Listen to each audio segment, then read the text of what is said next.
Old ইংলিশে ল্যাঙ্গিয়ান শব্দের অর্থ টু গ্রো লং, দীর্ঘায়িত হওয়া, অথবা টু লেংদেন, লম্বা হওয়া। এই শব্দ থেকে এসেছে লঙ্গিং, অপেক্ষা। কারণ আপনি যখন কোনো কিছুর জন্য অধীর আগ্রহে অপেক্ষা করেন তখন সময় অনেক লম্বা হয়ে যায়। আজকের গল্প অপেক্ষা। একটা ছেলে রোজ সন্ধ্যায় সমুদ্রের ধারে একটা পাথরে বসে থাকে, একটা জাহাজ খোঁজে। জাহাজটা আসে না। বাবাকে সে কখনো দেখেনি, জানে না বাবা দেখতে কেমন, গলার স্বর কেমন।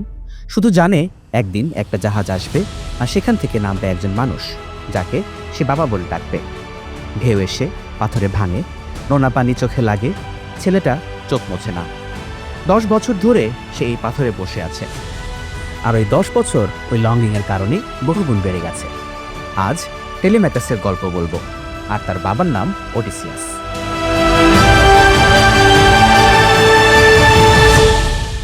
আচ্ছা, গত পর্বে তো ট্রয়ের যুদ্ধে মানুষের কাজকর্ম দেখলেন, কিন্তু ট্রয়ের পুরো যুদ্ধটা শুরু হওয়ার পেছনে গ্রিক দেবতাদের হাত কতটুকু ছিল? গ্রিক মিথোলজির হাতেখড়ি উত্তর পুরোটাই। গ্রিক দেবতারা ছিলেন পুরো খেলার আসল আর্কিটেক্ট, উস্কানিদাতা আর সক্রিয় খেলোয়াড়। আর মানুষ আসলে ছিল একটা বিশাল দাবার বোর্ডের গুটি মাত্র। যে খেলাটা চলছিল দেবতাদের অহংকার, ক্ষমতার লড়াই আর একরকম কসমিক ক্রাউড কন্ট্রোল দিয়ে। আসলে গ্রিক মিথোলজি ছিল এক সোপ অপেরার মতো, এত ড্রামা, এজন্যই এগুলো এত মজার। যুদ্ধের আসল শুরুটা কিন্তু ওই জিউসকে দিয়েই। পৃথিবী মানে দেবী গায়া মানুষের ক্রমাগত বেড়ে চলা জনসংখ্যার ভারে একদম নাকাল হয়ে গিয়েছিলেন। তিনি জিউসের কাছে রিকোয়েস্ট করলেন, এই বোঝাটা একটু হালকা করো। গায়া কিন্তু আবার জিউসের দাদি হন, তাই তিনি এই আবদার রাখলেন। জিউস তখন ঠিক করলেন তখনকার সবচেয়ে বড় সভ্যতাগুলোর মধ্যে একটা বিশাল ধ্বংসাত্মক যুদ্ধ বাঁধিয়ে দেবেন। এতে ডেমিগড আর বীরেরা মরবে, মানুষের সংখ্যা কমবে আর এজ অফ হিরোজের ইতি ঘটবে। মানে পুরো যুদ্ধটাই আসলে ছিল উপরমহল থেকে পাশ হওয়া একটা সিদ্ধান্ত। তবে সরাসরি স্ফুলিঙ্গটা জ্বালালেন এরিস, কলহের দেবী। পেলিয়াস আর থেটিস মানে একিলিসের বাবা মার বিয়েতে তাকে ডাকা হয়নি। এই অপমানে তার গা জ্বলে গেল। তিনি বিয়ের আসরে হুট করে ঢুকে ভিড়ের মাঝখানে একটা সোনার আপেল ছুঁড়ে দিলেন, যার গায়ে লেখা সবচেয়ে সুন্দরীর জন্য। সঙ্গে সঙ্গে 3 হেভিওয়েট দেবী সেই আপেলের দাবি করে বসলেন। হেরা দেবতাদের কুইন, জিউসের বউ। এথিনা জ্ঞান আর যুদ্ধের স্ট্র্যাটেজির দেবী। আর আফ্রোদিতে প্রেম আর সৌন্দর্যের দেবী। এখন বিচার করবে কে? নিজের স্ত্রী আর মেয়েদের মধ্যে বিচার করার এই মরণ ফাঁদে জিউস পাই দিলেন না। চতুর লোক দায়িত্বটা চালান করে দিলেন এক মানুষের ঘাড়ে, ট্রয়ের রাজপুত্র প্যারিস। আপেল জিততে 3 দেবী এবার প্যারিসকে ঘুষ সাধলেন।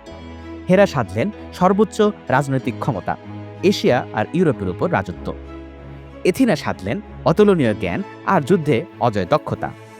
আর আফ্রোদিতে সাধলেন দুনিয়ার সবচেয়ে সুন্দরী নারীর হাত, হেলেন অফ স্পার্টা। বলুন তো প্যারিস কাকে বেছে নিল? প্যারিস বেছে নিল আফ্রোদিতেকে। কিন্তু কাহিনী আছে, হেলেন তো তখন স্পার্টার রাজা মেলেনিউসের বিবাহিত স্ত্রী। বলেছিলাম না, আফ্রোদিতের প্রভাবে আর সুরক্ষায় প্যারিস সেই হেলেনকে হরণ করে অথবা ভুলিয়ে ভালিয়ে ট্রয়তে নিয়ে এলেন। কিভাবে আনলেন সেটা নিয়ে অনেক তর্ক আছে। মেনেলাউস আর তার ভাই আগামেনন তখন এক পবিত্র শপথের দোহাই দিয়ে গ্রিসের সব রাজাকে জড়ো করলেন। এই শপথের কথা আগের পর্বে বলেছিলাম, আর বলবো না। এরপর হাজার হাজার জাহাজ ছুটল ট্রয় গুড়িয়ে দিয়ে হেলেনকে ফিরিয়ে আনতে। এরপরের গল্পগুলো আপনারা জানেন, তবে যুদ্ধের মাঝেও দেবতারা অনেক হস্তক্ষেপ করেছেন। সেই গল্প ইলিয়াডের গল্প বলার সময় বলবো, সেগুলো আরো মজার। তবে যে কারণে আজকের গল্পে এটা বললাম তা হলো, দেবতারা কিন্তু 2 দলে ভাগ হয়ে এই যুদ্ধে মানুষদের সাপোর্ট করেছেন, চিটিং করেছেন, এমনকি ছদ্মবেশে সরাসরি যুদ্ধও করেছেন। আর সেই সাপোর্টগুলো কিন্তু ওডিসির গল্পে উঠে এসেছে। তাই আমি যখন যে দেবতার কথা বলবো এই সাপোর্টটা মনে করিয়ে দেব। ট্রয়ের পক্ষে দাঁড়ালেন আফ্রোদিতে। তিনি প্যারিস আর এনিসকে বাঁচালেন। অ্যাপোলো তীরের নিশানা ঠিক করে দিতেন, গ্রিকদের উপর মহামারী পাঠাতেন। আর এরিস সাপ্লাই দিতেন যুদ্ধের রক্তাক্ত হিংস্রতা। গ্রিকদের পক্ষে দাঁড়ালেন হেরা, প্যারিসের ওই অপমানে যিনি ট্রয়কে চরম ঘৃণা করতেন। এথিনা অ্যাকিলিস আর ওডিসিয়াসের পথপ্রদর্শক। আর পসাইডন গ্রিক নৌবহরের পেছনের শক্তি। একটা উদাহরণ দিলেই ব্যাপারটা পরিষ্কার হবে। একবার একটা সিঙ্গেল কমব্যাটে মেনেলাউস প্যারিসকে কাত করে ফেললেন, আর একটু হলেই মেরে ফেলতেন। মেরে ফেললে কিন্তু যুদ্ধটা ওখানেই ওই মুহূর্তেই শেষ হয়ে যেত। ঠিক তখন আফ্রোদিতি এক জাদুর কুয়াশায় প্যারিসকে তুলে নিয়ে আলগোছে তার শোবার ঘরে নামিয়ে দিলেন। আবার পরে অ্যাথিনা চালাকি করে ট্রয়ের রাজপুত্র হেক্টরকে বুঝিয়ে দাঁড় করিয়ে দিলেন মাঠে। আর সেই সিদ্ধান্তই সোজা তাকে অ্যাকিলিসের হাতে মৃত্যুর দিকে ঠেলে দিল। তবে আজকের গল্প যুদ্ধের না, রক্ত ঠান্ডা করুন, আজকের গল্প অপেক্ষার। ক্রিস্টোফার নোলানের মতোই ওডিসির গল্পটা অনেক নন লিনিয়ার, তাই আমরা পুরো গল্প জুড়ে বিভিন্ন টাইমলাইনে জাম্প করতে থাকব।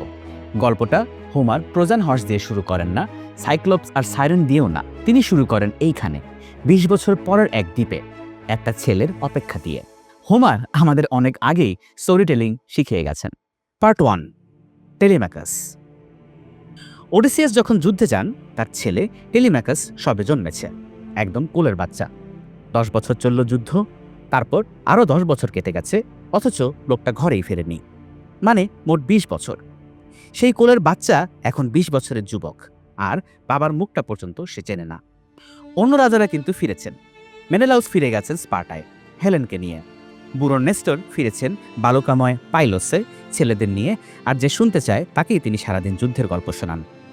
এমনকি মহান নেতা আগামেমননও ফিরেছিলেন, যদিও তার ভাগ্যে যা ঘটল তার কথা পরে আসবে। প্রায় সবাই ফিরল, কিন্তু একজনের কোনো খবর নেই। বছরের পর বছর, ঋতুর পর ঋতু। প্রথমে বন্দরের বণিকেরা আশা নিয়ে বলতো হয়তো ঝড়ে আটকে গেছে, কোনো দ্বীপে জাহাজ ছাড়াচ্ছে। কিন্তু সময় গড়ায়, সুর বদলায়। এখন সরাইখানায় ফিসফাস অন্যরকম, ইথিকার রাজা আর নেই। ঝড়ে ডুবেছে, নয়তো জলদস্যু বা সমুদ্রে কোনো দানবের পেটে গেছে। টেলিম্যাকাস প্রথমে বিশ্বাস করত না। এই লোকগুলোর সাথে সে ঝগড়া করত, মুখ লাল করে বাবার সম্মান রক্ষা করত। কিন্তু বছর গড়ায়, তার গলা ভাঙে, কাঁধ চড়া হয়, মানুষ বড় হলে স্বপ্নমাখা চোখ বাস্তবতা দিয়ে ভরে যায়। ধীরে ধীরে সেও সন্দেহ করা শুরু করে। যে পাথরে বসে সে একসময় জাহাজ খুঁজত, এখন সেখানে বসে শুধু সমুদ্রের দিকে তাকিয়ে থাকে, কিছু আশা না করেই, অভ্যাসের বশেই। আর এই রাজা মরে গেছে গুজবটাই ডেকে আনলো আসল বিপদ। ইথাকার সিংহাসন কার্যত খালি, কুইন পেনেলোপি একা, আর একটা খালি সিংহাসন মানেই সুযোগ সন্ধানী লোকের ভিড়। এদেরকে বলা হয় সুইটার্স, মানে পানি প্রার্থী। এরা সবাই পেনেলোপেকে বিয়ে করতে চায়, তবে আসল কথা হলো এরা পেনেলোপেকে না, ইথাকার সিংহাসনটা চায়। বিয়েটা তো নিছক দরজা, ক্ষমতার দরজা। প্রথমে এলো 2-1 ছোটখাটো অভিজাত ঘরের ছেলে, একটু অবস্থা বুঝে দেখতে। তারপর এলো আশেপাশের বড় ঘরের ছেলেরা। তারপর পাশের দ্বীপ সামে, ডুলিকিয়াম, জ্যাকিন্তাস থেকেও দলে দলে লোক এলো। শেষমেশ সংখ্যাটা দাঁড়ালো 100-রও বেশি, এবং এরা এসে আর যায়ই না। ওডিসিয়াসের নিজের প্রাসাদে এরা গেড়ে বসলো দিনরাত। জায়গাটাকে বানিয়ে ফেললো নিজেদের ব্যক্তিগত সরাইখানা। ওডিসিয়াসের গরু ভেড়া রোজ জবাই করে এরা ভোজ চালায়, তার সবচেয়ে দামি মদের ভাণ্ডার খালি করে দেয়, যেটা ওডিসিয়াস ঘরে ফিরে পান করবেন বলে জমিয়ে রেখে গিয়েছিলেন। যে হল ঘরে একসময় রাজা আর বীরেরা বসত, সেটা এখন মাতালদের আড্ডা। আর এদের মধ্যে 2জন সবার উপরে। একজন অ্যান্টিনোস, সবচেয়ে অহংকারী, সবচেয়ে নিষ্ঠুর। আরেকজন ইউরিম্যাকাস, এর মুখে মধু, ভেতরে বিষ। এরা দুজনই দলের নেতা। এরা শুধু খাওয়া দাওয়াতেই থামে না, প্রাসাদের দাসীদের সাথে বেয়াদবি করে। বুড়ো হেরাল্ড মেডনকে 5 মাস খাটায়। প্রাসাদের কবি ফিমিয়াসকে জোর করে রোজ রাতে গান গাওয়ায়, যদিও লোকটার এদের সামনে গান গাওয়ার কোনো ইচ্ছাই ছিল না। গোটা ক্যাসেলটা যেন জিম্মি হয়েছিল। আর পেনেলোপেকে বেছে নেওয়ার জন্য চাপটা দিন দিন বাড়ে। করিডোরে তাকে ঘিরে ধরে ওরা, উঠোনে পথ আটকায়, অনুরোধ ধীরে ধীরে হুমকিতে বদলায়। ভাবুন একবার মেয়েটার অবস্থা, স্বামী বেঁচে আছে কিনা সে জানে না, ঘর ভরে গেছে এতগুলো উটকো লোকে যারা রোজ চাপ দিচ্ছে একজনকে বেছে নিতে। একটা মেয়ে একা এতগুলো লোকের বিরুদ্ধে কতদিন টিকে থাকতে পারে? এটা তো আমাদের সমাজে এখনই কঠিন, আর 2800 বছর আগে সেটা আরো কঠিন হওয়ার কথা। পেনেলোপের প্ল্যান, উত্তরটা হলো ততদিন সে বুদ্ধি খাটাতে পারে। আর পেনেলোপে ছিল ভীষণ চালাক, প্রায় তার হারানো স্বামীর সমান। সে সুইটারদেরকে বলল, ঠিক আছে, আমি আবার বিয়ে করব, কিন্তু তার আগে একটা ভিতরে দায়িত্ব আছে, সেটা শেষ করতে হবে। ওডিসিয়াসের বুড়ো বাবা লেরটাসের জন্য একটা কাফনের কাপড় বুনতে হবে। বুড়ো মানুষটা যে কোনো দিন মারা যেতে পারেন। তিনি বললেন, একজন রাজার বাবার তো একটা সম্মানজনক কাফন লাগবে। সেটা না বুনে আমি যদি নতুন সংসারে চলে যাই, ইথাকার মেয়েরা আমাকে ছিছি করবে। শুনতে ধর্মীয়, যুক্তিসঙ্গত আর সংস্কৃতির সাথে মানানসই। সুইটাররা তাই আপত্তি করতে পারল না। প্রতিদিন পেনেলোপি উপরের ঘরে বিশাল তাতে বসে কাপড় বনে। সুতোর পর সুতো নিখুঁত হাতে সুইটররা মাঝে মাঝে উকি দিয়ে দেখে কাপড়টা একটু একটু করে বড় হচ্ছে। কিন্তু রাতে যখন এরা সব মদ খেয়ে ঘুমে কাদা হয়ে আছে, পেনেলোপি মশাল হাতে আবার তাদের কাছে ফিরে আসে আর সারাদিনে যা বুনেছে সব খুলে ফেলে। সুতোর পর সুতো ছাড়ায়, চোখের পানি ফেলতে ফেলতে ততক্ষণ না কাপড়টা আবার সকালের সমান ছোট হয়ে যায়। দিনে বোনে, রাতে খোলে, কাফনের কাপড় তাই কখনো বোনা শেষ হয় না। আর এই যে স্বামীর জন্য একা একটা মেয়ের এত বছরের লড়াই, এই ছবিটা আমাদের সাহিত্যে কিন্তু অচেনা না। বেহুলার কথা মনে করেন, মনসামঙ্গলের বেহুলা, লক্ষিন্দরের বেহুলা। সাপের কামড়ে মৃত স্বামী লক্ষিন্দরকে নিয়ে যে মেয়েটা কলার ভেলায় ভেসে পড়েছিল একা, নদীর পর নদী পেরিয়ে, শুধু স্বামীকে ফিরিয়ে আনবে বলে। বাঙালির মনে স্বামীর জন্য অটল, বুদ্ধিমতী, দৃঢ় নারীর যে আদর্শ, বেহুলা তার সবচেয়ে বড় প্রতীক। পেনিলোপিও ঠিক একই ছাঁচে গড়া। কাঁদতে বসে থাকা অসহায় স্ত্রী না, বরং বুদ্ধি দিয়ে বছরের পর বছর 100 শত্রুকে ঠেকিয়ে রাখা এক যোদ্ধা। শুধু তার অস্ত্রটা তলোয়ার না, একটা তাঁত। 3000 বছর আর হাজার হাজার মাইল দূরত্ব সত্ত্বেও বেহুলা আর পেনেলোপি যেন একই মায়ের মেয়ে। দুজনেই প্রমাণ করে অপেক্ষা মানে শুধু নিষ্ক্রিয় বসে থাকা না, অপেক্ষা নিজেই এক ধরনের যুদ্ধ। আর 3 বছর সে এই চাল চালিয়ে গেল। 3 বছর মাতাল সুইটররা টেরই পেল না কাপড়টা কখনো শেষের কাছে পৌঁছায় না কেন। এই দম্পতি বুদ্ধিতে একে অপরের যোগ্য। স্বামী বুদ্ধির জোরে শহর দখল নেয়, আর স্ত্রী বুদ্ধির জোরে ঘর দখল থেকে বাঁচায়। মনে রাখবেন কথাটা, কারণ সিরিজের একদম শেষে যখন এই দুজন বহু বছর পর আবার মুখোমুখি হবে, এই দুই বুদ্ধিমান মানুষের সংসার ব্যাপারটা অনেক সুন্দরভাবে ফিরে আসবে। কিন্তু ঝামেলা হয়ে গেল একটা। পেনেলোপির নিজের এক দাসী মেলান্থো এক সুইটরকে গোপনে প্রেমিক বানিয়েছিল। এক রাতে সে উপরে উঠে দেখে ফেলে তার রানী চুপি চুপি সুতো খুলছে। সকাল হতে হতে সব সুইটররা জেনে গেল রহস্যটা। তারা হল ঘরে পেনেলোপেকে ঘিরে ধরল, রাগে মুখ লাল। এবার আর ছলচাতুরি না, এবার একজনকে বেছে নিতেই হবে। তারা সময় বেঁধে দিল পরের হারভেস্ট মুন, মানে শরতের শুরু পর্যন্ত। পেনেলোপি আটকে গেলেন। মনে হচ্ছে বছর ঘোরার আগেই তাকে একজনকে বিয়ে করতেই হবে, ভালো না বাসলেও। আর বিশ্বাসঘাতকতা করতে হবে সেই লোকের সাথে যে হয়তো এখনো সব যুক্তির বিরুদ্ধে গিয়ে ফিরে আসতে পারে। আর টেলিম্যাকাস ততদিনে আশা প্রায় ছেড়েই দিয়েছে। সুইটররা তাকে নিজের ঘরে অপমান করে, ধাক্কা দিয়ে সরিয়ে দেয়, টিটকারি মারে। আরে এই তো আমাদের ছোট্ট রাজপুত্র। চোখের সামনে তার উত্তরাধিকার প্রতিদিন গিলে খাচ্ছে একদল পঙ্গপাল, আর সে কিছুই করতে পারছে না। অলিম্পাসে তর্ক। কিন্তু টেলিম্যাকাস জানতো না সে একা না, তার কথা ভাবছে আরও একজন, অনেক অনেক উপরে। মাউন্ট অলিম্পাসে দেবতাদের সোনালী দরবারে তখন একটা তর্ক চলছে। দেবী এথিনা, জ্ঞান আর যুদ্ধের স্ট্র্যাটেজির দেবী, তার বাবা জিউসের সিংহাসনের সামনে দাঁড়িয়ে আছে। তার ধূসর চোখ ঝড়ের সমুদ্রের রং রাগে জ্বলছে। ওডিসিয়াস বরাবরই তার সবচেয়ে প্রিয় মানুষ, কারণ ওডিসিয়াসের মধ্যে সে নিজেকে দেখে।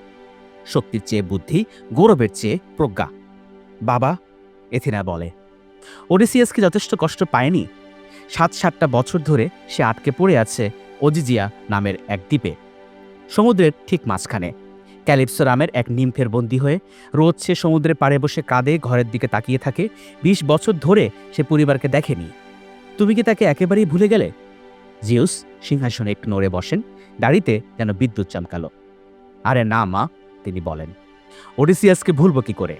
সে তো জীবিত মানুষদের মধ্যে সবচেয়ে জ্ঞানী আর দেবতাদের প্রতি সবচেয়ে উদার। কোনো মানুষ আমাদের এত সম্মান করেনি। না, আমি তাকে আটকে রাখিনি, রেখেছে আমার ভাই পসাইডন, সমুদ্রের অধিপতি। মনে আছে কত পর্বে বলেছিলাম ওডিসিয়াস বাড়ি ফেরার পথে ভয়ঙ্কর সব দানবের মুখে পড়বে? তার মধ্যে একটা দানব হলো পলিফিমাস, এক একচোখা সাইক্লপস, যে কিনা পসাইডনের নিজের ছেলে। বাঁচার তাগিদে ওডিসিয়াস এই সাইক্লপসের একমাত্র চোখটা চলন্ত কাঠ দিয়ে অন্ধ করে দেবেন। কিভাবে, সেই দারুণ গল্পটা আসছে তথাসময়ে। কিন্তু সেই অপরাধেই পসাইডন ওডিসিয়াসকে সমুদ্রে একা আটকে রাখবেন, প্রতিটা ঢেউকে বানাবেন শত্রু। একদিকে এক দেবী তাকে প্রচণ্ড ভালোবাসে, আরেকদিকে এক দেবতা তাকে মেরে ফেলতে চায়। মানুষটা দুই ঐশ্বরিক শক্তির মাঝখানে পিষ্ট। গ্রিক মিথোলজিতে এরকম অনেক কাহিনী আপনারা দেখবেন। আসলে ওই সময়কার মানুষদের টেলিভিশন ছিল না, তো তাই তারা এরকম সোপ অপেরা তৈরি করত। তবে জিউস একটা সুখবর দিলেন। শোনো মা, তিনি বললেন, অডিসিয়াস যথেষ্ট ভুগেছে, আর ঘটনাচক্রে পসাইডন এখন এলাকায় নেই। সে গেছে দুনিয়ার আরেক প্রান্তে ইথিওপিয়ার লোকদের সাথে এক সেলিব্রেশনে। এই সুযোগে চলো একটা পরিকল্পনা করি, ভাই ফেরার আগেই লোকটাকে ঘরে পৌঁছে দেই। এথিনার মুখ খুশিতে ভরে গেল, সাথে সাথে তার মাথায় প্ল্যান তৈরি হয়ে গেল। তাহলে তাই করি, বার্তাবাহক হারমিসকে পাঠাও ওজিজিয়ায় ক্যালিপসোকে হুকুম দিতে, ওডিসিয়াসকে ছেড়ে দিতে হবে। আর আমি যাই ইথাকায়, তার ছেলে টেলিমাকাসের কাছে। ছেলেটার বুকে একটু সাহস ঢুকিয়ে দেই, ওই পরজীবী সুইটারদের মুখের উপর দাঁড়ানোর সাহস। তারপর তাকে পাঠাবো পাইলস আর স্পার্টায় বাবার খোঁজে। ছেলেটা নিজের একটা নাম বানাক, নিজের একটা পরিচয় গড়ুক, যেন ওডিসিয়াস ফিরে এসে একটা বাচ্চা না, একটা পুরুষকে পাশে পায়। আর এখানেই এই পর্বের আসল থিমটা লুকানো। এটা শুধু ওডিসিয়াসের গল্প না, এটা একটা ছেলের পুরুষ হয়ে ওঠার গল্প। হোমার গোটা মহাকাব্যের প্রথম 4টা বই পুরোটা খরচ করেন এই ছেলের উপর, নায়ককে পর্দায় আনার আগেই। এটা একটা সাহসী সিদ্ধান্ত, কারণ হোমার জানেন ঘর ফিরে পাওয়া মানে শুধু দরজায় পা রাখা না, ঘর মানে একটা পরিবার, একটা ছেলে যে বাবার যোগ্য হয়ে অপেক্ষা করছে। ছদ্মবেশী দেবী এথিনা অলিম্পাস থেকে ঝাঁপ দিলেন, খসে পড়া তারার মতো মেঘ চিরে নেমে এলেন, পেছনে সোনালি কুয়াশার রেখা টেনে জ্যোৎস্নায় সমুদ্র ছুঁয়ে ছুঁয়ে, ততক্ষণ না ইথাকার পাথরের তীর সামনে এলো। প্রাসাদে পৌঁছেই তিনি সুইটারদের নোংরামি নিজের চোখে দেখলেন। যে উঠোন একসময় গর্ব করে সাজানো ছিল, সেটা এখন জবাই করা পশুর হাড়ে ভরা। দেয়ালে রক্তের মতো মদের দাগ, 100 লোক গা এলিয়ে বসে পাশা খেলছে, চিৎকার করছে যেন জায়গাটা তাদের বাপের। আর এক কোণে নিজের হলঘরেই একা আর বিধ্বস্ত হয়ে বসে সেই ছেলেটা, টেলিম্যাকাস, বয়সের তুলনায় অনেক বেশি ক্লান্ত মুখ তার। এথিনা রূপ বদলালেন, ঐশ্বরিক আলো নিভিয়ে হয়ে গেলেন মেন্টেস, ওডিসিয়াসের এক পুরনো বন্ধু, টাফোস এর এক জাহাজ ক্যাপ্টেন, বহু বছর যাকে কেউ দেখেনি। অতিথি নারায়ণের কনসেপ্টটা কিন্তু সব সমাজে আছে, ওয়েস্টেরেসেও আছে, প্রাচীন গ্রিসেও ছিল। একে বলা হয় জিনিয়া, অতিথি সেবা। তখন দেবতাদের মর্তে আনাগোনা এতই কমন ছিল যে যে কোনো অতিথি দেবতা হতে পারে বলে অতিথিদের প্রচণ্ড সমাদর করা হতো। তাই এই বিধ্বস্ত ছেলেটা নিজের সব দুঃখের মধ্যেও অচেনা অতিথিকে দরজায় দেখা মাত্র লাফিয়ে উঠল। লজ্জা পেল যে একজন অতিথিকে দাঁড় করিয়ে রাখা হয়েছে। সে ছুটে গিয়ে অতিথির হাত ধরল, বর্ষাটা নিজ হাতে রেখে দিল, সুইটারদের হইচই থেকে দূরে আলাদা এক আসনে বসালো, হাত ধোয়ার জন্য সোনার পাত্রে পানি এনে দিল, তারপর নিজের ভাণ্ডার থেকে সবচেয়ে ভালো খাবার আর মদ এগিয়ে দিল। খাওয়ার আগে কোনো প্রশ্নই না, প্রথমে অতিথি সেবা। টেলিম্যাকাসের এই ভদ্রতা দেবীকে মুগ্ধ করল। চারপাশের সব অরাজকতার মধ্যেও বাবার গুণগুলো এই ছেলের মধ্যে বেঁচে আছে। তারা কথা বলল ওডিসিয়াসকে নিয়ে। ঠিক তখনই এক মাতাল সুইটার এক দাসীকে টেনে নিজের কোলে বসাতে চাইল, মেয়েটার আপত্তি সত্ত্বেও। আর একজন একটা কুকুরের দিকে হাড় ছুঁড়ে মারছে, খ্যা খ্যা করে হাসছে। মেন্টেস রূপী এথিনার চোখ জ্বলে উঠল, কারণ অতিথি সেবার পাশাপাশি হোস্টের সম্মান রক্ষা করাটাও একটা পবিত্র নিয়ম। এই লোকগুলো একটা কলঙ্ক, তিনি চাপা গলায় বললেন। এরা দেবতাদের অপমান করছে আর অতিথি সেবার পবিত্র নিয়ম ভাঙছে। তুমি এসব আর কতদিন সহ্য করবে রাজপুত্র? তুমি তো আর ছোট নেই, তোমাকে তোমার বাবাকে খুঁজে বের করতে হবে। এরা সব শেষ করে দেওয়ার আগে, তোমার মাকে ভেতর থেকে শেষ করে দেবে এমন এক বিয়েতে ঠেলে দেওয়ার আগে। টেলিম্যাকাসের চোখে আশা আর হতাশা একসাথে লড়ছে। কিন্তু আমি কি করব? সে বলল, আমি একজন, ওরা 100, আর বাবা যদি বেঁচেও থাকে আমি জানি না কোথায় খুঁজব। সমুদ্র তো বিশাল। দেবী এবার সরাসরি নির্দেশ দিলেন, সব প্ল্যান খুলে বললেন। এই প্ল্যানটা বলেছি এর আগে, সেই প্ল্যানটা যেটা তিনি জিউসকে বলেছিলেন। কথা শেষ করে মেন্টেস দরজার দিকে এগুলেন। টেলিম্যাকাস উঠল অতিথিকে এগিয়ে দিতে, একটা উপহার সাথে। কিন্তু এক পলকের মধ্যেই লোকটা উধাও। সেখান থেকে একটা ঈগল হঠাৎ পাখা মেলে জানালা দিয়ে চলে গেল। টেলিম্যাকাস স্তব্ধ হয়ে দাঁড়িয়ে রইল। এতক্ষণে সে বুঝল এ কোনো সাধারণ অতিথি ছিল না, মানে দেবতারা এখনও তার পরিবারকে ভোলেননি। আর এই ঘটনা ছেলেটাকে প্রচণ্ড সাহস দিল। তার মেরুদণ্ড সোজা হলো, থুতনি উঁচু হলো। বহু বছর পর প্রথমবার তাকে ঠিক ওডিসিয়াসের ছেলের মতো দেখালো। The assembly. এথেনা কিছু প্ল্যান দিয়ে গিয়েছিলেন। এরপর এই পর্বে যা ঘটবে সবই এথেনার প্ল্যান অনুযায়ী ঘটবে। পরদিন ভোরে হেরালরা শহরে ঘোষণা দিল। সূর্য পুরো ওঠার আগেই বন্দরের পাশে সভাস্থল ভরে গেল। বুড়োরা লাঠি ভর দিয়ে এলো, জেলেরা জাল ফেলে এলো, চাষিরা মাঠ ছেড়ে এলো। মজার ব্যাপার, ওডিসিয়াস চলে যাওয়ার পর এই 20 বছরে ইথাকায় একটাও সভা বসেনি। তাই এই ডাক শুনে সবাই কৌতূহলী। এমনকি সুইটাররাও এলো ছেলেটা কি নাটক করে দেখতে। সবার আগে উঠে দাঁড়ালো এইজিপ্টিয়াস, এক বুড়ো মানুষ। যার নিজের এক ছেলে ওডিসিয়াসের সাথে যুদ্ধে গিয়ে আর ফেরেনি। কাপা গলায় সে জিজ্ঞেস করল, এতদিন পর সভা ডাকলো কে? কি এমন খবর? তারপর সেই পুরনো জলপাই গাছের নিচে দাঁড়ালো টেলিম্যাকাস, হাতে বক্তার লাঠি। কাল সারা রাত সে ঘুমাতে পারেনি, কি বলবে ঠিক করেছিল। এক মুহূর্তের জন্য গলা আটকে গেল, হাত কাঁপল। তারপর ঈগলটার কথা মনে পড়ল আর শক্তি ফিরে এলো। ইথাকার জনগণ, সে বলল, আর তার গলার জোর সবাইকে অবাক করল, আমি কোনো রাষ্ট্রীয় খবর নিয়ে আসিনি। আমার দুঃখটা আমার নিজের। 20 বছর আগে আমার বাবা তোমাদের ছেলে ভাইদের নিয়ে ট্রয়তে গিয়েছিলেন। সবার মধ্যে শুধু তিনিই ফেরেননি। তিনি বেঁচে আছেন কি নেই আমরা জানি না, কিন্তু এই সুযোগে একদল লোক আমার ঘরে ঢুকে বসেছে। এরা রোজ আমাদের গরু ভেড়া খাচ্ছে, আমাদের মদ শেষ করছে, আর আমার মাকে জোর করছে একজনকে বিয়ে করতে। এরা গোটা দ্বীপের কলঙ্ক। তোমাদের কি একটু লজ্জা করে না? ভিড়ের মধ্যে গুঞ্জন, সুইটাররা অস্বস্তিতে নড়ে ওঠে। এবার এগিয়ে এলো অ্যান্টিনোস, সে অহংকারের নেতা। ঠান্ডা চোখ, নিষ্ঠুর মুখ। কি বড় বড় কথা এক ছেলের মুখে, যার দাড়ি পর্যন্ত গজায়নি। সে টিটকারি মারল, কলঙ্ক যদি কেউ এনে থাকে সে তোমার মা। শোনো তাহলে ও কি করেছে। 3 বছর ধরে ও আমাদের একটা কাফন বোনার গল্প বলে ঝুলিয়ে রেখেছে। দিনে বুনেছে আর রাতে খুলেছে। এই হলো তোমার সতীসাধ্যী মা। মাকে তার বাপের বাড়ি পাঠিয়ে দাও, ওখান থেকে তার বাবা তাকে আবার বিয়ে দিক। ততক্ষণ না ও একজনকে বেছে নেয়, আমরা এখান থেকে এক পাও নড়ছি না। তারপর এলো ইউরিম্যাকাস, মিষ্টি কথার ওস্তাদ। আহা বাবা টেলিম্যাকাস, সে বলল গলায় মধু ঢেলে, আমরা তো তোমার শত্রু না। তোমার বাবা নিশ্চয়ই কবেই মরে গেছে সমুদ্রের তলায়। এই সত্যিটা মেনে নাও বাবা। মায়ের জন্য একজন ভালো স্বামী বেছে নিতে সাহায্য করো, ব্যাস সব ঝামেলা শেষ। ভিড় অস্বস্তিতে গুনগুন করল। অনেকে ভাবল কথাগুলো মন্দ না, অনেকের কাছে পুরো বিষয়টা ভালো ঠেকল না। আর ঠিক সেই মুহূর্তে দুটো ঈগল উড়ে এসে সভার ঠিক উপরে চক্কর দিতে লাগলো।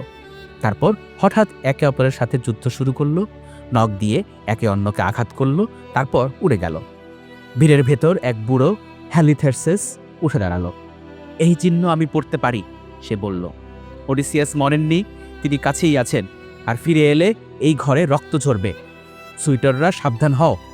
কিন্তু সুইটাররা হেসে উড়িয়ে দিল। বুড়োর ভীমরতি ধরেছে। টেলিম্যাকাস আর তর্কে গেল না। ভোরের রোদ তার মুখে, আর এক মুহূর্তের জন্য তাকে এত বেশি তার বাবার মতো দেখালো যে কয়েকজন বুড়ো চমকে উঠল। আমি বাবার খোঁজ নেব, সে ঘোষণা করল। একটা জাহাজ নিয়ে আমি পাইলোস আর স্পার্টায় যাব। যদি জানি বাবা সত্যি মৃত, তাহলে ফিরে এসে তার শেষকৃত্য করব, আর আমার মা নিজের ভাগ্য নিজে বেছে নেবেন। কিন্তু যদি তিনি বেঁচে থাকেন, তাহলে জিউসের নামে শপথ করে বলছি, এই ঘরকে যারা অপমান করেছে প্রত্যেকে তার হিসাব দেবে। বলে সে বক্তার লাঠি মাটিতে ছুঁড়ে ফেলে সভা থেকে বেরিয়ে গেল। সুইটাররা অস্বস্তিতে হাসলো, ঠাট্টা করলো, কিন্তু কিছু একটা বদলে গেছে। যে ছেলেটাকে তারা বছরের পর বছর তুচ্ছ করেছে, সে হঠাৎ বাবার মতো কথা বলে ফেলেছে। পার্ট 2, পালক থেকে পুরুষ হয়ে ওঠা। সেই সন্ধ্যায় টেলিম্যাকাস একা বন্দরে গেল। ভাবছিল কোথায় পাবে জাহাজ, কোথায় পাবে সাহসী নাবিক। সুইটাররা তো নিশ্চয়ই সাহায্য করবে না। প্রিন্স, অন্ধকার থেকে একটা চেনা গলা ভেসে এলো। এক লম্বা শক্ত সামর্থ্য লোক এগিয়ে এলো, ধূসর চোখ। এ হলো মেন্টর, ওডিসিয়াসের পুরনো বন্ধু। বহু বছর আগে যাকে প্রাসাদের দেখাশোনার ভার দিয়ে যাওয়া হয়েছিল, যদিও বয়স তাকে যেন ছুতেই পারেনি। স্পার্টা আর পাইলোসে যাওয়ার আইডিয়াটাও এথিনারই ছিল, তাই এথিনা ছদ্মবেশে আবারও সাহায্য করতে এলেন, পথ দেখিয়ে দিতে এলেন। এই কারণেই ইংরেজিতে আজও একজন পথ প্রদর্শককে মেন্টর বলা হয়। এই মেন্টর শব্দটা থেকেই সেটা এসেছে। অথচ যদি এথিনা বলেই দিতেন যে আসলে ওডিসিয়াস বেঁচে আছেন নাকি না আর কোথায় আছেন, তাহলে কিন্তু পুরো যাত্রাটাই এড়ানো যেত। কিন্তু সে সময় দেবতারা হাতে তুলে কিছু দিয়ে দিতেন না, কারণ এই যে খোঁজার যে জার্নিটা একটা ছেলেকে বালক থেকে পুরুষ বানিয়ে দেবে। Journey before destination. Oh sorry, wrong franchise. তোমার জাহাজ তৈরি, মেন্টর বলল। বন্দরের কোণে দেখালো যেখানে কালো খোলের একটা ঝকঝকে জাহাজ প্রস্তুত। 20 জন ভালো লোক তোমাকে নিয়ে যেতে অপেক্ষা করছে। এদিকে প্রাসাদে টেলিম্যাকাস চুপি চুপি রসদের ব্যবস্থা করল। তার শৈশবের বুড়ি ধাত্রী ইউরোক্লিয়া, যে তাকে কোলে পিঠে মানুষ করেছে, তাকে দিয়ে গোপনে মদ আর জব বেঁধে দেওয়ালো। বুড়ি কেঁদে ফেলল, ভয় পেল, কিন্তু টেলিম্যাকাস তাকে শপথ করালো পেনেলোপি যেন এই যাত্রার কথা অন্তত 12 দিন না জানে। নইলে মা কেঁদে অস্থির হবেন। পূর্ণিমার চাঁদ যখন ইথাকার পাহাড়ের ওপর উঠল, তারা পাল তুলল। এথিনা তখনও মেন্টরের রূপে পশ্চিমা বাতাসকে ডাকলেন। সারা রাত তারা ছুটল, মাথার উপর তারা ঘুরল, ততক্ষণ না ভোরবেলা পাইলসের উপকূল সামনে এলো। জীবনে প্রথমবার টেলিম্যাকাস ইথাকা ছাড়ল। পাইলস আর নেস্টর। পাইলসের শহর তখন জেগে উঠেছে, কারণ সেদিন এক পবিত্র দিন। রাজা নেস্টর সমুদ্র তীরে জড়ো হওয়া হাজার হাজার মানুষ নিয়ে পসাইডনের উদ্দেশ্যে কালো ষাঁড় বলি দিচ্ছেন। এখানে টেলিম্যাকাসের সাহস একটু টলে গেল। এই তো সেই নেস্টর, ট্রয়ের যুদ্ধ করা সবচেয়ে বুড়ো আর জ্ঞানী মানুষ, 3 প্রজন্মের বীর, যার চোখের সামনে জন্মেছে আর মরেছে। সে এক অচেনা ছেলে কি করে এমন কিংবদন্তির কাছে গিয়ে দাঁড়াবে? মেন্টর মানে এথিনা তাকে সাহস দিয়ে পাঠালেন।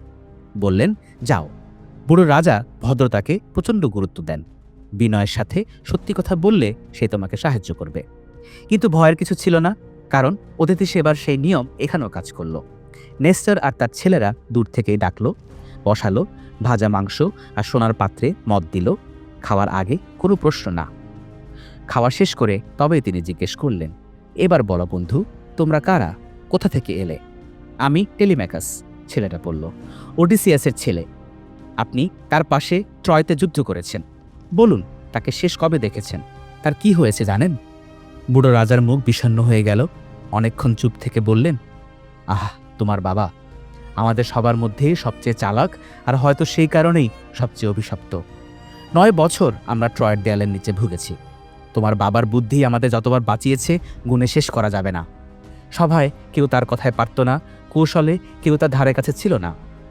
ট্রয়ের মন্দির থেকে পবিত্র মূর্তি পালাডিয়াম যখন চুরি করা দরকার পড়েছিল, সেটা ওডিসিয়াস ছদ্মবেশে অন্ধকারে শত্রু শহরে ঢুকে করেছিলেন। এই পালাডিয়াম চুরির গল্পটা কিন্তু মূল হোমারে নেই, এসেছে পরের যুগের এপিক সাইকেল লিটল ইলিয়াড থেকে। তাই এটাকে লেজেন্ড হিসেবে ধরবেন। আজকের পর্বের বাকি সবকিছুই কিন্তু খাঁটি ক্যানন, হোমারের লেখা, কিন্তু এটা না। কিন্তু ট্রয় ধ্বংস হবার পর নেস্টর থামলেন। দেবতারা রাগ করে আমাদের ঝড়ের মুখে পাতার মতো ছড়িয়ে দিলেন। তোমার বাবা আর আমি একটু ঝগড়াও করলাম, কখন রওনা দেব তাই নিয়ে। আমি সাথে সাথে জাহাজ ভাসালাম, ঘরে ফিরে এলাম। ও থেকে গেল আগামেমননের সাথে, আরও বলে দিতে, দেবতাদের রাগ ঠান্ডা করতে। ওইটাই শেষ দেখা। ট্রয়ের সৈকতে দাঁড়ানো ওডিসিয়াস। এরপর 10 বছরে তার কোনো নিশ্চিত খবর আমার কানে আসেনি। তারপর বুড়ো রাজা এক ভয়ঙ্কর গল্প বললেন সাবধান করার জন্য। মহান আগামেমনন, যিনি গোটা গ্রিক বাহিনীর নেতা ছিলেন, ঘরে ফিরে নিজের স্ত্রী আর তার প্রেমিক এজিস্তাসের হাতে খুন হয়েছেন ভোজসভায়। দেখো টেলিম্যাকাস, নেস্টর বললেন, ঘর সবসময় নিরাপদ না, কিন্তু ভাগ্য ভালো তোমার মা তো সেরকম না। শেষে বুড়ো রাজা ছেলেটার হাত ধরলেন। এটুকু জানি, দেবতারা যাই বাধা দিক, কোনো মানুষ যদি বেঁচে ফিরতে পারে সে তোমার বাবাই। আর এথিনা যেভাবে তাকে ভালোবাসেন, তেমন করে আর কোনো মানুষকে কোনো দেবতাকে ভালোবাসতে আমি দেখিনি। সেই দেবী যদি এখনও তার উপর নজর রাখেন, তাহলে আশা আছে। এখন যাও স্পার্টায়, আমার ছেলে পিসিস্ট্র্যাটাস তোমার সাথে যাবে রথে করে। পরদিন 2 তরুণ রথ ছুটিয়ে স্থলপথে রওনা দিল স্পার্টার উদ্দেশ্যে। স্পার্টায় মেনেলাউস আর হেলেন। এরপর 2 দিন রথ ছুটিয়ে তারা পৌঁছালো স্পার্টায় মেনেলাউস আর হেলেনের দেশে। গিয়ে দেখল প্রাসাদে উৎসব চলছে। মেনেলাউস সেদিন একই সাথে ছেলে আর মেয়ের বিয়ে দিচ্ছেন। উঠোন ভরা ড্যান্সার দিয়ে, আগুনের রিং দিয়ে কসরত চলছে, ভাজা মাংস আর মধুর পিঠায় নুয়ে পড়ছে টেবিল। আর পুরো প্রাসাদ ঝলমল করছে সোনা, রূপা, হাতির দাঁত আর অ্যাম্বার দিয়ে। ট্রয় জয় করে আনা সম্পদে মেনেলাউস এখন অকল্পনীয় ধনী। টেলিম্যাকাস চোখ বড় বড় করে ফিসফিস করে পিসিস্ট্র্যাটাসকে বলল, এ যেন জিউসের নিজের প্রাসাদ। মেনেলাউস তাদের স্বাগতও জানালেন। রূপর গামলায় গোসল, মিশরীয় মসৃণ কাপড়ের পোশাক, তারপর ভোজ। খাওয়ার ফাঁকে রাজা যুদ্ধের হারানো বন্ধুদের কথা তুলতেই আর বিশেষ করে ওডিসিয়াসের নাম নিতেই টেলিম্যাকাসের চোখ জলে ভরে গেল। সে চাদর তুলে মুখ ঢাকল। আর ঠিক তখন ঘরে ঢুকলেন হেলেন। সেই হেলেন যার জন্য গোটা একটা যুদ্ধ হয়েছিল, হাজার হাজার জাহাজ সমুদ্রে নেমেছিল। 10 বছর পেরিয়ে গেছে ট্রয় থেকে ফেরার, অথচ সময় যেন তাকে ছোঁয়নি। তার সৌন্দর্য এখনও যে কোনো ঘরের কথা থামিয়ে দেয়। তার মধ্যে যেন কিছু একটা অপার্থিব আছে, যেন সে পুরোপুরি এই পৃথিবীর কেউ না। হেলেন এক পলকে ছেলেটাকে চিরে ফেলল। এই ছেলের চোখ, হাত, মাথা তোলার ভঙ্গি। সে বলল, আমি হলফ করে বলতে পারি, এ ওডিসিয়াসের ছেলে, সেই ওডিসিয়াস যে আমাদের সবার জন্য ট্রয়তে এত কষ্ট করেছে। মেনেলাউস মাথা নাড়লেন। আমিও ঠিক তাই ভাবছিলাম। আর এখানে একটা অদ্ভুত সুন্দর ঘটনা ঘটল। পুরনো দুঃখের কথা উঠতেই ঘরের সবার চোখে পানি। হেলেন তখন একটা সোনার পাত্রে মদ মেশালো আর তাতে মিশিয়ে দিল মিশর থেকে আনা এক ওষুধ, নেপেনথে, যার গুণ হলো দুঃখ আর রাগ ভুলিয়ে দেওয়া, কিছুক্ষণের জন্য মানুষের সব যন্ত্রণা থামিয়ে দেওয়া। খাও, সে নরম গলায় বলল। আজ রাতে আমরা কাঁদব না, আজ আমরা গল্প বলবো। এরপর হেলেন নিজেই ওডিসিয়াসের একটা গল্প বলল, যা তার বাবার চালাকির প্রমাণ। ট্রয়ের যুদ্ধের সময় সে বলল, একদিন তোমার বাবা নিজের গায়ে ইচ্ছা করে চাবুকের দাগ বসিয়ে ছেঁড়া ভিখিরির কাপড় পরে একদম ছদ্মবেশে সোজা ট্রয় শহরের ভেতরে ঢুকে পড়েছিল। শত্রু শহরে কেউ চিনতেই পারেনি। আমি চিনেছিলাম, কিন্তু ফাঁস করিনি।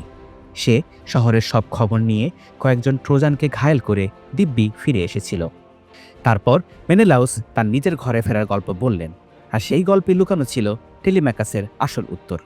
ট্রয় থেকে ফেরার পথে তিনি বললেন, আমার জাহাজ 20 দিন আটকে ছিল ইজিপ্টের কাছে ফারস দ্বীপে। বাতাস মরে গিয়েছিল, খাবার পানি ফুরিয়ে আসছিল, লোকজন না খেয়ে মরার জোগাড়। শেষে এক সমুদ্র দেবী এইডোথিয়া আমাকে দয়া করে একটা উপায় বলল। তার বাবা Proteus, the old man at the sea, এক বহুরূপী যে অতীত বর্তমান ভবিষ্যৎ সব জানে, তাকে ধরতে পারলে সে সব বলে দেবে। মেনেলাউসের গলা নেমে এলো। আমরা সিল মাছের চামড়া গায়ে জড়িয়ে বালিতে লুকিয়ে রইলাম। দুর্গন্ধে দম বন্ধ হয়ে আসছিল। দুপুরে প্রোটিয়াস তার সিল মাছের পাল নিয়ে ডাঙায় উঠে ঘুমিয়ে পড়তেই আমরা ঝাঁপিয়ে তাকে চেপে ধরলাম। সে রূপ বদলাতে লাগলো। সিল থেকে সিংহ, সিংহ থেকে সাপ, সাপ থেকে চিতা, তারপর বিশাল শুয়োর, তারপর বহতা পানি, শেষে চলন্ত গাছ। কিন্তু আমরা ছাড়লাম না। তারপর সে হাল ছেড়ে নিজের রূপে ফিরে এসে আমার সব প্রশ্নের জবাব দিল। রাজা সরাসরি টেলিম্যাকাসের দিকে তাকালেন। আমি জিজ্ঞেস করলাম আমাদের সব সঙ্গীর কথা, যারা ঘরে ফেরেনি। বেশিরভাগে মৃত, সে বলল। মহাবীর অ্যাজাক্স ডুবে মরেছে পসাইডনের কোপে, আগামেনন খুন হয়েছেন নিজের ঘরে নিজের স্ত্রীর হাতে। কিন্তু তোমার বাবা? মেনেলাউস থামলেন একটু নাটকীয়ভাবে। তোমার বাবা বেঁচে আছে।